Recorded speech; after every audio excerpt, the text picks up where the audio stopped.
How to extend the lifespan of our Realme Smart TV. Television has become an integral part of our daily lives. So how do we extend the lifespan of this best friend? Here are some tips by which we can extend the lifespan of our Realme Smart TV. Please do not expose the TV to dripping or splashing, or use it near moisture. For example, in a wet bathroom and the like. Please do not expose this apparatus to rain or moisture, to reduce the risk of electric shock or fire. It is recommended not to use the product in places where there is oil smoke or steam that might damage the material of the TV. If you want to clean the TV, please clean it only with a dry cloth.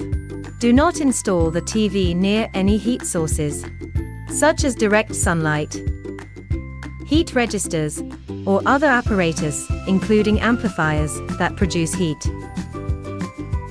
Do not place any naked flame sources near the TV, such as lighted candles, stoves. Please keep these open flames away from the TV at all times to prevent the spread of fire. Protect the power cord from being walked on or pinched, particularly at the plugs and at convenience receptacles. When unused for long periods of time, or during lightning storms, please unplug the TV.